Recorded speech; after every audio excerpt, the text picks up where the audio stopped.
Hi my babies, welcome back to my channel.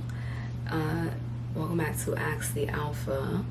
We're here with the Alpha Woman, and today's video we're going to be talking about the connection between creativity and healing. Now y'all know all I talk about on this channel is healing. That's like every time, and we're going to keep talking about it because it needs to be done and it's not linear. That's it.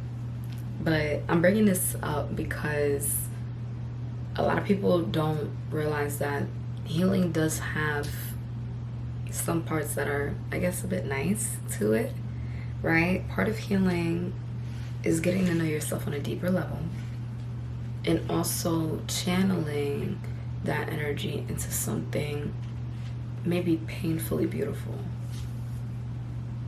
Sometimes that does suck because you don't want to go through the pain, but there is so much beauty in pain, just like there's pain and beauty, right?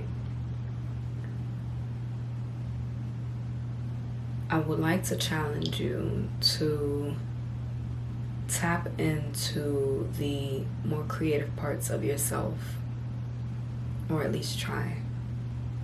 At times, I think about some people that I know, and they tell me things like, oh, you know, Alpha, I'm not really creative, or I'm not really into that kind of stuff. And that's fair. But you also don't know what you can create if you don't try. And everybody has something that they are drawn to. And if you are not drawn to that thing, then it most likely means that you have not felt safe enough to do that. I strongly recommend getting into the habit of meditating, or doing something on the more grounding level. Maybe eating grounding foods, maybe actually going outside and grounding, or doing activities that can help to calm your mind. A lot of people don't realize just how much power there is in simplicity, because a lot of us, especially us in New York, we are consistently living in fight or flight mode.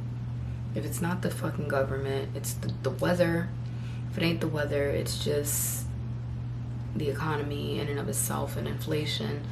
And I can go on a whole tangent about that stuff. But you have to be okay with controlling what you can control. And the only thing that you can control is you. You can only control you. You can only control how you respond, how you react. And you're not as likely to properly react and respond if you ain't done some healing. And if you haven't taught yourself how to ground when the going gets tough. You see, as a person of color, even a woman, you feel me? I think that just growing up, I was just taught to stress. Like, that's the only example that I had. In my family, I'm like the only person that like meditates and does grounding work. But I do it because I've seen it wreak so much havoc. And there's always been a connection between physical ailments and mental health issues, right? Because a lot of times people, they don't want to heal, or it's too scary to heal, or they don't know how to heal. And so they go for faster coping mechanisms. And sometimes fast is not always the right way to do things. I was just talking about in my last video that it's important that when you're working with your memories that you take things slow. Grounding and being creative is slow as well. It's all connected. When I draw, I don't finish in a day. When I read, I don't really finish in a day. When I color, I don't finish in a day. When I crochet, I don't finish in a day. When I write songs, I don't finish in a day. And I'm not rushing to finish in a day either, because it's a process. And I need to allow whatever is coming up to come out in its own time. We have to be okay as people with treating ourselves like that too. Allow what comes up, come up in its own time. Allow what you create to happen in its own time, because you will know and you will feel it all in and of itself. That is without, that's just it. That's on period.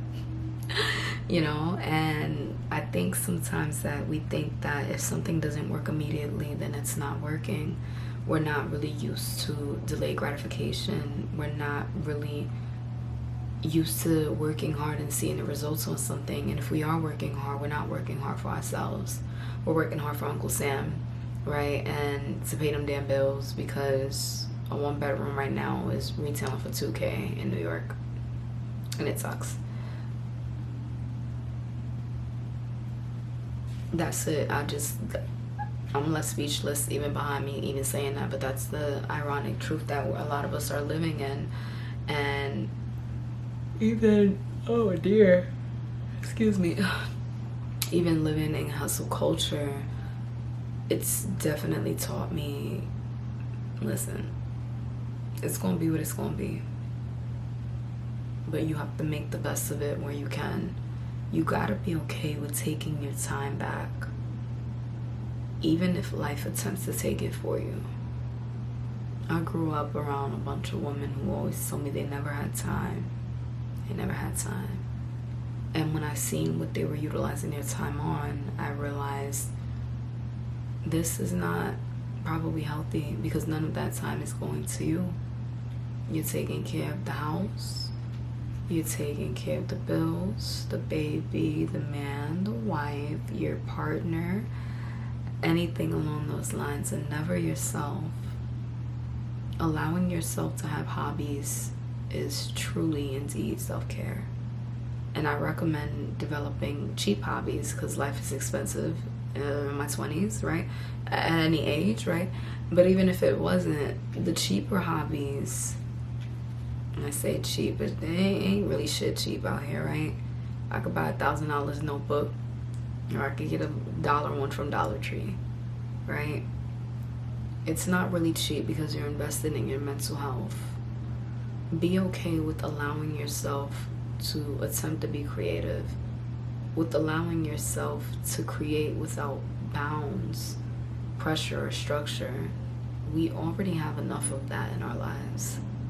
Let yourself hone into whatever it is that brings you joy and brings your inner child joy too.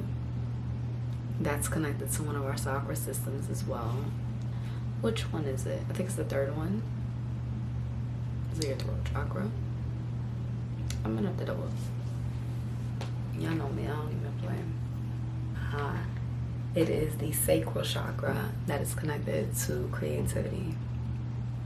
That's the one right there, man. You got to get on it.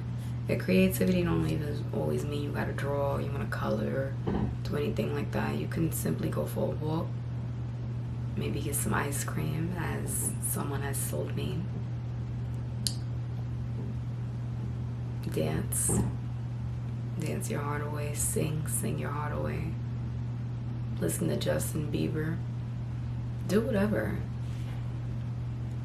But know that you're doing, oh dear, sorry y'all, I'm sleepy. But know that you doing what you gotta do is assisting with your healing, because you're learning how to channel that energy into a positive outlook.